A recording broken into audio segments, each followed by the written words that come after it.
Crazy part is the second thing when she spit her in the face with that green stuff. Straight bilious emesis right there. Ooh, ooh. Hey, what's up, y'all? This is Dr. Italo Brown, emergency physician, and this is Dead by Daylight.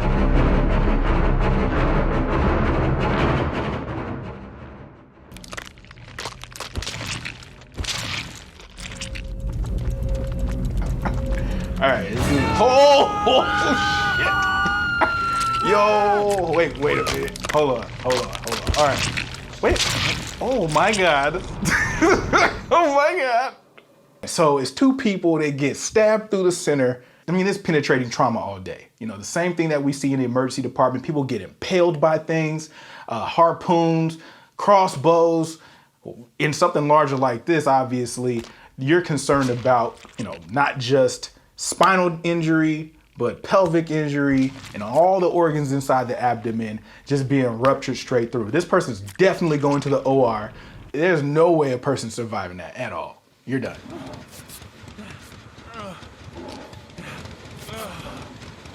All right, so why is this person sitting? Oh, now that's actually kind of dope. It looks like he was injured or something and she came through and rubbed this man's back. Look. If we could start prescribing back rubs in the emergency department, I promise you, I would let the thing fly. Everybody, you get a back rub, straight up on some, you know, Oprah level stuff. You know, it's actually funny because there is evidence that back rubs help. They help physiologically. People say that it lowers heart rate, lowers blood pressure. Curative back rub for everybody, all right? Let's get it popping. Next video.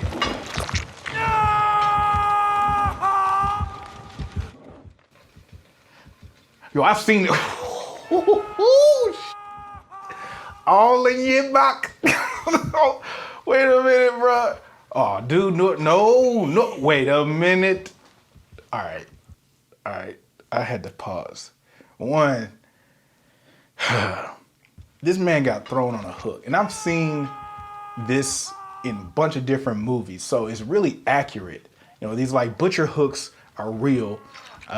Obviously, if someone ended up on one, it was intentional, in my opinion. From that angle, I'm pretty sure it's piercing, you know, one of the ventricles of the heart, right? So the heart, we know it's like this, right? That left ventricle is kind of posterior and it sits to the side as if I took a football and held it, you know, with the laces kind of downward, right? So if that goes through that left ventricle, man, he's dead. There ain't no pulling yourself up off of it. Either no, sir. Yeah, I don't believe it. He not walking away from this. At all. That's a fact.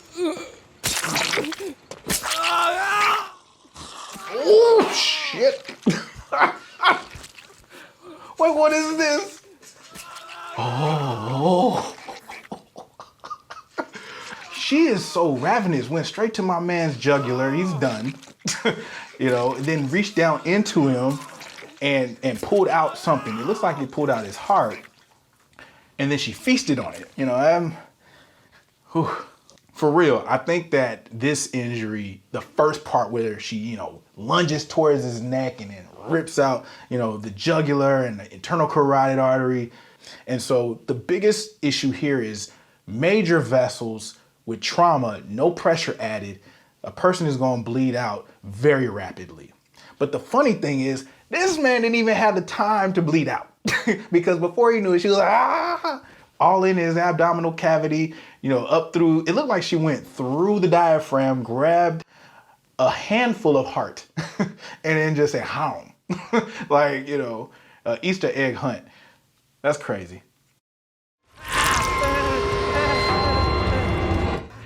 All right, here's the girl from the ring. Ooh, hold up, pause, right there. My man's entire upper extremity is compromised. You know, she used her mind and just like broke his elbow, right? Like it looks like it essentially subluxes, breaks entirely, dislocates, then does the same thing to his leg. Obviously, this man is not going to be able to get around well, so escaping is like damn near not going to happen. So patella tendon gone, ruptured completely. All of the ligaments torn through. That popliteal artery, man, gone. Injuries to vessels, injuries to nerves. So I think that the use of any one of these is basically nil at this point. He's got one side of his body and she's still here. She about to give him the work. I can already tell.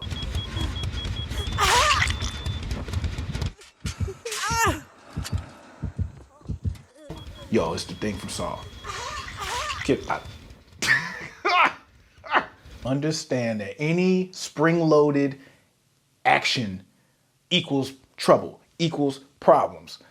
I don't ever see too many things just like being minimally damaged, minimally injured.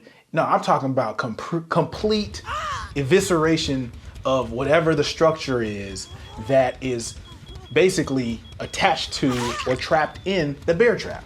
That mandibular condyle, this joint right here that's like a hinge, snapped straight open. My biggest concern here is like, is there other structures being, affected like that? Frontal lobe, part of the brain.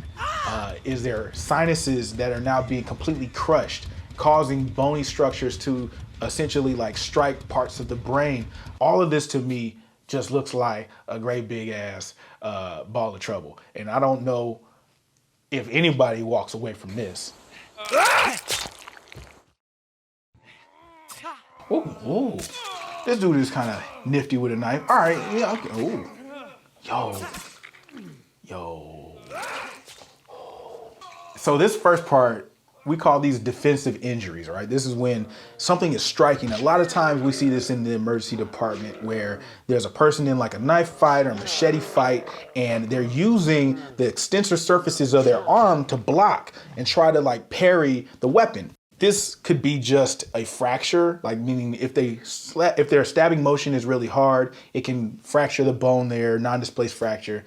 You're obviously going to cut through soft tissue, muscles, and tendons. So using that extremity will be difficult because everything that's distal or further away from where that injury happened won't have innervation. Yeah, he's not going to be like, no. This one hand is going to be like, no movement. Then my man hits him in the calf, the leg, and then drags him. Now, depending on the size of the knife, completely realistic. I do think that you can get it in enough meat to fully like get some leverage and then move a person.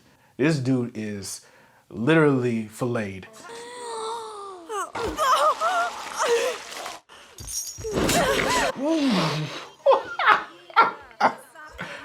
Well, damn. She got all the smoke.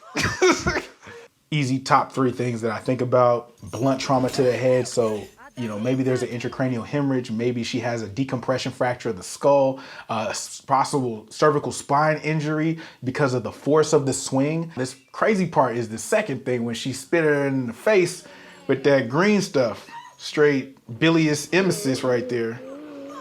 Ooh. That's happened. I've seen that in an emergency department. Usually I'm looking at the people who are vomiting like, are they filling that bag up with sound or are they filling it up with actual material? She had a lot on deck. It said her name was Plague. I'm assuming this is after like all the different types of plagues. The bubonic plague had very similar elements, right? Yersinia pestis, I think that was the bug. That bug caused people to have this like projectile vomiting. It just makes me wonder, like, what is in her belly?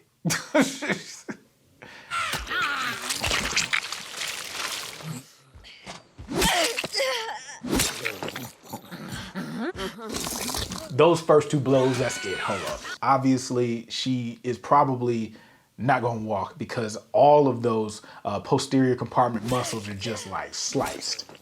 I don't know if that spine is intact. The vertebrae probably gonna have some type of severing. That's what I believe. And then your man jumps on her back. So what he want?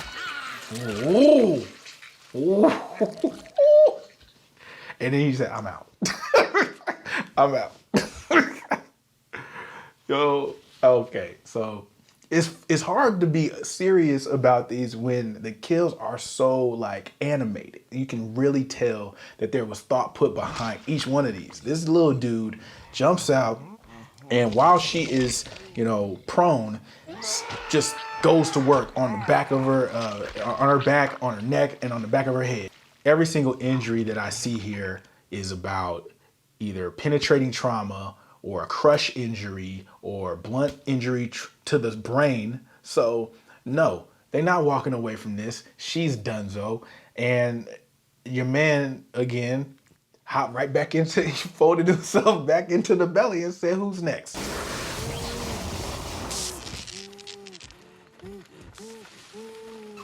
Ooh. Nice touch. Well played, well played, well played. Well played, Dead by Daylight. I see where you went with that. You're trying to make the doctor thing. All right, so in the last scene, I'm seeing a doctor who probably didn't pass his boards, who is using electroshock therapy in a way with such a high voltage that it just fries the brain of the person who's trying to run away. So yeah, no, straight up real talk. When we use electricity in the emergency department, we're talking about 200 joules going straight to the body, and we can see people literally jolt up like this once that is distributed or when we defibrillate them, right? So that looked like his electricity was a lot higher than that. And if we're thinking about on the scale of, like, let's say a lightning current passing through somebody, that's what, 30 million amps or 30 million. Yeah, I think it's about 30 million amps. I could see somebody literally just getting hit with that, fried, and it being done. So obviously there'll be other injuries involved, superficial burns, retinal hemorrhages. I mean, the list goes on and on. The person probably has some dislocated, jaws, or maybe a shoulder that's dislocated because of the force of the shock. But at the end of the day, the kill shot was just straight to the dome, and her brain's fried. It's done. Look, if you like this medical breakdown, make sure you hit the like button or drop a comment below, okay? This is Dr. Italo Brown signing out. See y'all in the fog.